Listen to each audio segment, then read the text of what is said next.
가족끼리 돈 보냈다가 세금 맞는 사람들 공통점이 있습니다. 여러분, 가족끼리 돈 보내는 거 솔직히 너무 흔하잖아요. 엄마가 생활비 보내주고 아들이 카드값 보내주고 부모님 병원비 대신 내드리고 신혼집 때문에 목돈 잠깐 빌려주고. 근데 이상하게 돈 보낼 때마다 마음 한쪽이 좀 합니다. 이거 나중에 증여세 나오는 거 아니야? 가족끼리인데 이것도 걸려? 몇백만 원, 몇천만 원 보내면 바로 국세청 뜨는 거야? 심지어 인터넷에 떠도는 얘기들을 보다 보면 이제 가족끼리 돈도 마음대로 못 보내는 세상이구나, 이런 생각이 듭니다. 근데요, 여기서 제일 먼저 정리할 게 하나 있습니다. 가족끼리 계좌이체했다고 해서 그 순간 바로 세금 폭탄이 떨어지는 건 아닙니다. 오히려 진짜 위험한 건 따로 있어요. 돈을 보낸 사실보다 나중에 그 돈을 설명 못하는 상황, 이게 무서운 겁니다. 오늘 영상은 가족끼리 돈 보내도 되는지 이 막연한 불안을 걷어내 드릴 거고요. 대신 진짜 조심해야 할 것만 딱 현실적으로 말씀드릴게요. 끝까지 보시면 앞으로 가족 간 송금할 때 뭘 남겨야 하고 어떤 돈은 괜찮고 어떤 돈은 멈춰야 하는지 기준이 머릿속에 딱 잡히실 겁니다. 사람들이 제일 많이 착각하는 부분인데요. 많은 분들이 이렇게 생각하세요. 큰 돈 이체하면 국세청이 바로 보는 거 아니에요? 근데 실제로는 그렇게 단순하게 움직이지 않습니다. 가족끼리 계좌이체했다고 해서 모든 거래를 일상적으로 일일이 다 들여다보는 구조로 생각하시면 오히려 불안만 커집니다. 핵심은 이겁니다. 평소엔 그냥 지나가던 거래도 세무조사가 시작되면 의미가 달라진다는 겁니다. 이 차이를 모르니까 사람들이 괜히 작은 돈까지 다 겁을 먹어요. 예를 들어 볼게요. 엄마가 자녀한테 이번 달 월세 보태라 하고 150만 원을 보냈습니다. 이건 현실에서 너무 흔하죠. 아버지가 병원비 대신 80만 원 보내줬다. 이것도 흔합니다. 근데 어느 날 부동산 취득, 상속, 자금 출처 문제 같은 걸로 조사가 시작됐어요. 그때부터는 예전에 별 생각 없이 오갔던 돈들이 질문을 받기 시작하는 겁니다. 이 돈은 왜 보냈죠? 생활비라고 하셨는데 어디에 썼죠? 빌려준 돈인가요? 그냥 준 돈인가요? 그러니까 평소엔 평범한 돈도 조사 국면에 들어가면 설명이 필요한 돈이 되는 겁니다. 더 부담스러운 이유가 하나 더 있습니다. 국세기본법에 세무공무원 포상금 지급 근거가 들어갔고 2026년 3월에는 시행령과 국세청 고시들도 이어서 나왔습니다. 실제로 국세의 부가 징수나 송무에 특별한 공로가 있는 세무공무원에게 포상금을 줄 수 있도록 법과 하위 규정이 정비된 상태예요. 법 개정 이후에도 적극적인 업무를 독려한다는 취지가 적혀 있습니다. 물론 국민 전체 계좌를 세무공무원이 맨날 들여다보는 건 아닙니다. 그런데도 왜 사람들이 더 예민해지냐면요. 세금을 걷는 업무에 포상 구조가 연결되어 있다고 들으면 우리 같은 일반 사람들 입장에선 가족끼리 주고받는 생활비나 학자금조차 괜히 더 신경 쓰이게 되거든요. 이거 괜히 걸리는 거 아니야? 나중에 설명 못하면 어떡하지? 이 생각이 드는 거죠. 진짜 문제는 보낸 돈이 아니라 설명 안 되는 돈입니다. 여기서부터가 중요합니다. 세금 문제가 생기는 거래에는 대개 공통점이 하나 있어요. 사유는 있는데 흔적이 없다. 세무조사가 시작되면 이게 증여가 아니라는 걸 납세자가 먼저 설명해야 하는 경우가 많다는 겁니다. 이게 왜 무섭냐면요. 최근 10년 안쪽 거래까지 문제가 되는 경우가 적지 않기 때문입니다. 시간이 지나면 기억이 안 나잖아요. 그때 보낸 300만 원이 병원비였는지 생활비였는지 잠깐 맡긴 돈이었는지 기억이 흐려집니다. 예를 들어서 부모님이 자녀에게 500만 원을 보냈어요. 보낸 이유는 분명합니다. 생활비 보태주려고. 근데 메모도 없고 문자도 없고 받은 사람은 그 돈을 생활비로 쓴 건지 적금 넣은 건지 주식 산 건지 구분이 안 돼요. 이러면 나중에 설명이 꼬이기 시작합니다. 반대로 같은 500만 원이라도 3월 생활비,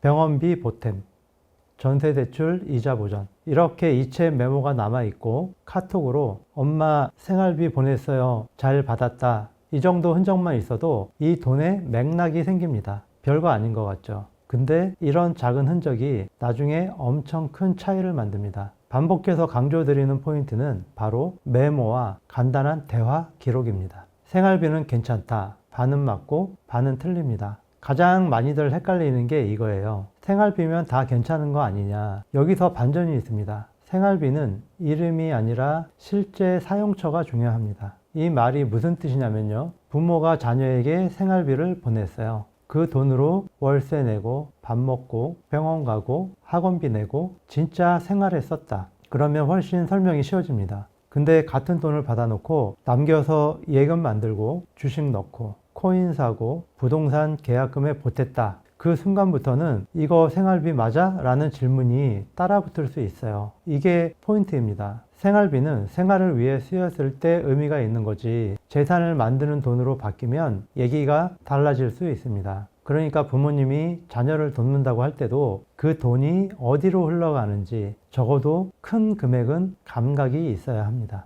또 하나, 누가 누구를 부양해야 하는 관계인지도 중요합니다. 대표적으로 할아버지 할머니가 손주 생활비나 학자금을 대신 대주는 경우가 있죠. 마음은 너무 이해가 갑니다. 근데 법적으로는 손주를 1차적으로 부양해야 하는 사람은 부모인 경우가 많아요. 그러니까 조부모가 손주에게 계속 돈을 보내는 구조는 그냥 생활비예요 라고만 하기엔 위험할 수 있습니다. 이 부분은 금액보다 관계가 더 중요해질 수 있어요. 그리고 생활비 학자금은요, 필요할 때마다 주는 게 좋습니다. 이게 되게 중요한데요. 그냥 6개월치 한 번에 보내지 뭐 1년치 미리 넣어주면 편하잖아. 편하죠. 근데 세무적으로는 오히려 설명이 어려워질 수 있습니다. 왜냐하면 그 큰 돈이 정말 생활비로 다 쓰였는지 아니면 남아서 다른 데 들어갔는지 나중에 가야 알 수 있거든요. 그래서 가장 깔끔한 건 필요할 때 그때 ATM에서 돈 뽑아 쓰듯이 생활비도 필요한 시점에 맞춰 보내는 겁니다.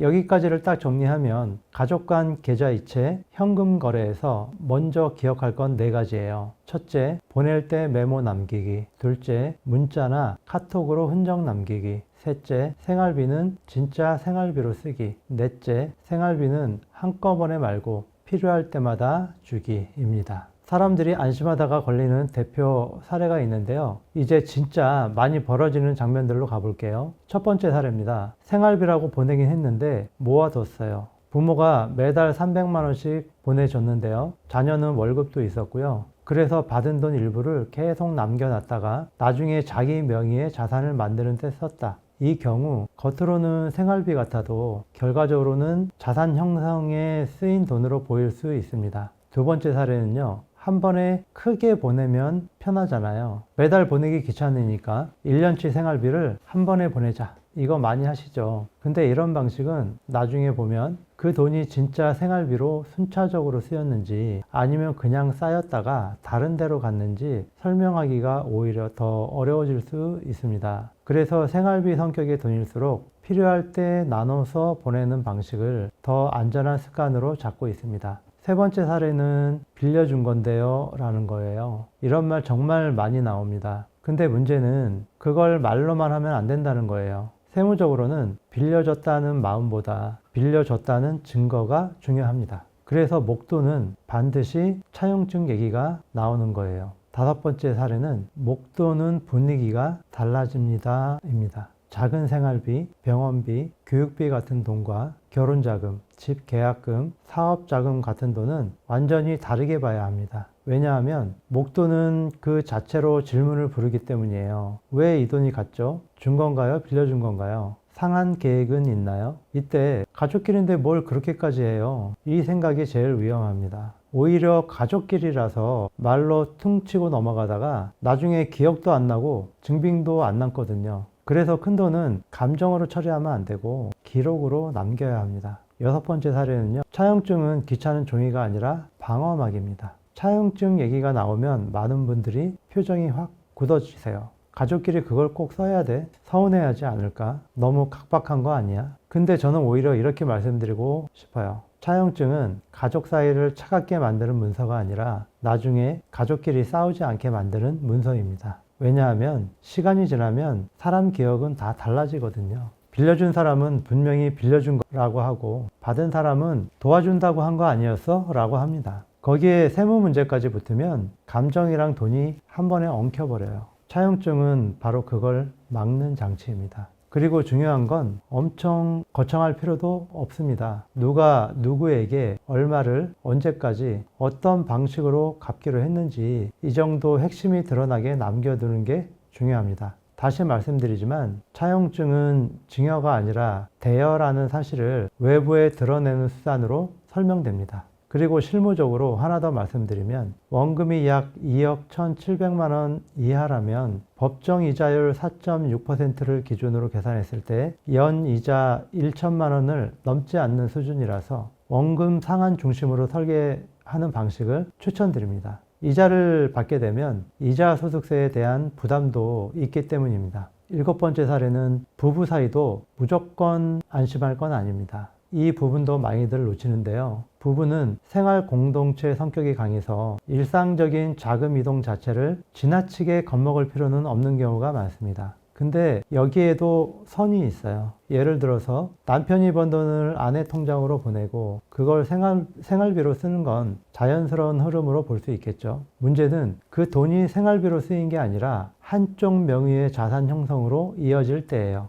그러니까 생활을 위한 돈인지 개인 재산을 키우는 돈인지 여기서 성격이 바뀌는 겁니다. 이 지점에서 많은 분들이 가족인데 괜찮겠지 하고 넘기는데 바로 그 방심이 나중에 어떤 성격의 돈인지에 대한 질문을 부를 수 있습니다. 따라서 부부거래는 비교적 자유롭지만 생활비가 개인 자산 취득으로 이어지면 문제가 될 수 있습니다. 8번째 사례인데요. 고령 부모 계좌는 더 예민하게 봐야 합니다. 이건 꼭 말씀드리고 싶습니다. 평소 가족거래 자체를 다 겁낼 필요는 없습니다. 근데 연세 많은 부모님 계좌는 이야기가 조금 달라집니다. 왜냐하면 상속 이슈와 연결될 가능성이 생기기 때문이에요. 그래서 고령 부모님 통장에서 큰돈이 자주 빠져나가거나 자녀 계좌로 의미 있는 금액이 반복해서 들어가면 나중에 더 설명이 필요해질 수 있습니다. 그러니까 이 경우엔 더더욱 무슨 돈인지, 왜 갔는지, 누구를 위해 쓴 돈인지 메모를 남기는 습관이 중요해집니다. 상속 시점 전후 계좌 흐름 설명 가능성이 핵심 위험 포인트입니다. 그럼 앞으로 어떻게 보내야 하냐?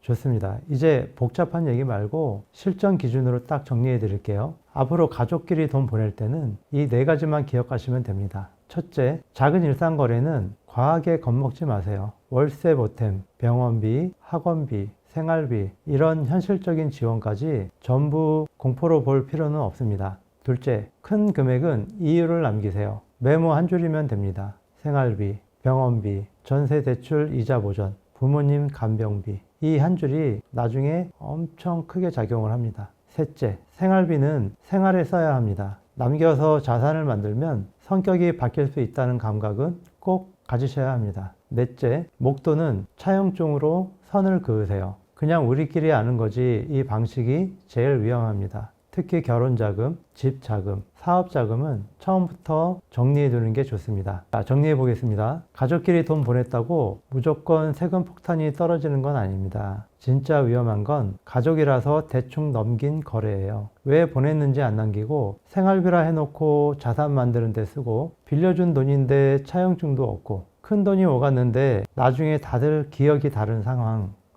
이런 거래가 시간이 지나서 문제를 만듭니다. 반대로 돈의 목적이 분명하고 흔적이 남아있고 목돈은 문서로 정리되어 있으면 가족 간 거래는 훨씬 안전해집니다. 그러니까 오늘 영상의 핵심은 딱 하나예요. 가족끼리 돈은 보낼 수 있습니다. 대신 설명 가능한 돈으로 보내야 합니다. 지금까지는 가족인데 설마 였다면 이제부터는 가족이라 더 정확히 남긴다. 이 기준만 가져가셔도 앞으로 훨씬 덜 불안하실 겁니다. 지금까지 더 넥스트 가업승계 연구소 최제임스였습니다. 도움이 되셨다면 구독 버튼을 눌러주시고 다른 분들을 위해서 좋아요 버튼도 눌러주십시오. 더 궁금한 사항은 아래 고정 댓글로 신청해 주십시오. 감사합니다.